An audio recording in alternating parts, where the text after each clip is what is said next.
दहेज, समाज क्या कहेगा। हमें तो आपकी बच्ची पसंद आ गई है।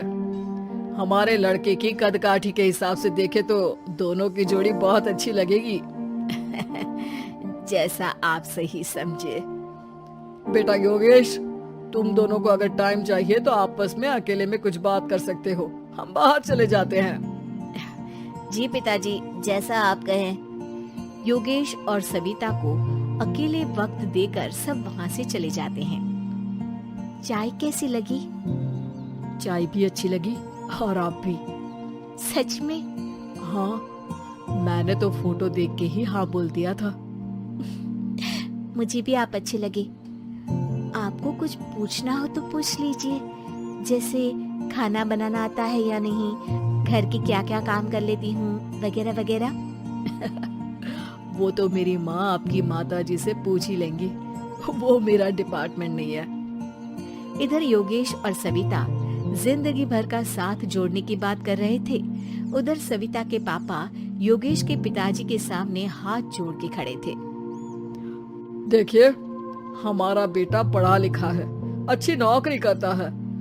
उसमें जितना पैसा लगा है कम से कम उतना तो मिलना चाहिए ना। 10 लाख से कम में तो नहीं हो पाएगा। बेटी हमारी बहुत होनहार है और 7 लाख भी तो कम नहीं होते हैं ना जी।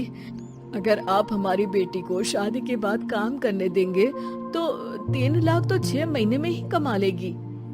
हमारे घर में ये सब नहीं होता। औरतें घर संभालती हैं और आदमी बाहर के काम। जरा मेरी बात तो समझिए। एक कार देने के बाद 10 लाख रुपए नगद देने में हमारी कमर टूट जाएगी और इसके अलावा टीवी फ्रिज तो देना ही पड़ेगा। शादी की तैयारियां, मेहमानों की पूछ परख, बारातियों का स्वागत। बेटी की शादी में बाप पर बहुत दबाव होता है जी। देखिए, हमारा बेटा कोई दुकान में रखी चीज नहीं है जिसके ऊपर हम भाव ताव कर सके और आप उसे कम दाम में खरीद लेंगे। 10 लाख से 1 भी रुपया कम नहीं होगा। ठीक है, जैसा आप कहे जी, पर आधा पैसा अभी और आधा कन्यादान के वक्त दे देंगे। अरे, इसमें भी किश्त मांग रहे हैं आप? हमने तो सोचा था कि अच्छा परिवार होगा आपका। अच्छा ही परिवार है देवनाथ जी, पर पैसों की थोड़ी तंगी है ना, वरना सब ठीक ही है हमारे परिवार में जी। देवनाथ वहाँ से अपने बेटे योगेश को लेकर चले जाते हैं और कुंडली मिलवाई जाती है। 36 में से 32 गुण मिलते हैं। जल्द ही शादी का मुहूर्त भी निकल आता है। अब कन्या को बुलाइए।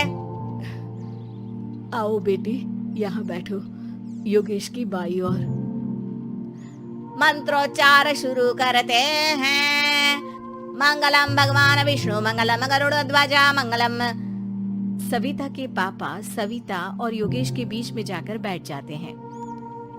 बेटी, तेरी माँ को यहाँ बैठना था, पर तेरी विदाई नहीं देखना चाहती होगी शायद, इसीलिए पहले ही चली गई। बाबा, हंसी खुशी का माहौल है, रोने का समय तो विदाई के वक्त होता है ना, तब ये इमोशनल अत्याचार कर लेना। अभी तो मुस्कुराइए, कैमरा आसपास ही है। तभी पीछे योगेश के पिताजी आ जाते हैं। अभी तक पैसे नहीं आए आपके यहाँ से? उठा लूं क्या बेटे को?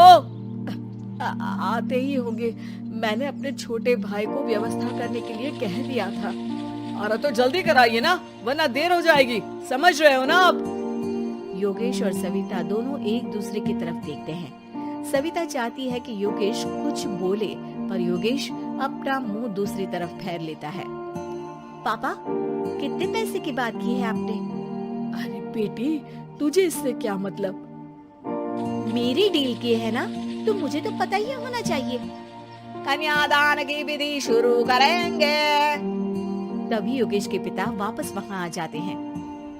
पैसे देते हैं या बेटे को उठवा लूं? मैं आपके हाथ जोड़ता हूँ जी, थोड़ा सा इंतजार कर लीजिए। देवनाथ वहाँ से चले जाते हैं। तुम अपने पिताजी से कुछ कहते क्यों नहीं? उनके सामने कोई आवाज नहीं उठाता। ऐसा नहीं है, कोई तो उठाएगा ही। तभी वहाँ सविता के चाचा एक बैग लेकर आते हैं और सविता के पापा को देते हुए कहते हैं, 9 लाख ही हुए। आत्माराम इशारा करके योगेश के पिता को वहाँ बुलाते हैं। क्या? सिर्फ 9 लाख? बाकी 1 लाख कहाँ है? नहीं हो पाए जी, शादी के बाद कर देंगे। अरे आप बात से पलट रहे हैं। जल्दी से अभी के अभी पूरे पैसे लाइए, वरना बेटे को उठाऊं क्या? देखिए मैं आपके पाँव पड़ता हूँ। रुक जाइए पापा, रिश्ते हाथ पकड़कर जोड़े जाते हैं, पाँव पकड़कर नहीं। बेटी तू चुप रह। नहीं, ये कब से बस कह ही रहे हैं कि उठवा लूं, पर कोई उठ ही नहीं रहा। लो मैं ही उठ जाती हूँ। बेटा अपशगुन हुआ। दहेज लेना सबसे बड़ा अपशगुन है, पाप है, पाखंड है। और योगेश, तुम्हें मैं पसंद हूँ तो कुछ बोलते क्यों नहीं? और तुम्हारे पिताजी, अरे देवनाथ जी, आपके नाम में ही बस देव है, काम तो आपके असुरों जैसे हैं। पर गलती आपकी नहीं, गलती मेरे पिताजी की है, जो आप जैसे लोगों को घर की दहलीज भी चढ़ने देते हैं। लेकिन एक बात साफ है, मैं आपके घर की दहलीज कभी नहीं चढ़ूंगी। अरे बेटा, समाज क्या कहेगा? यही कहेगा कि सविता के भीतर की माँ दुर्गा जाग गई थी, जिसने पापा के खिलाफ, गलत के खिलाफ आवाज उठाई। आसपास के लोगों ने जोरदार तालियां बजाई।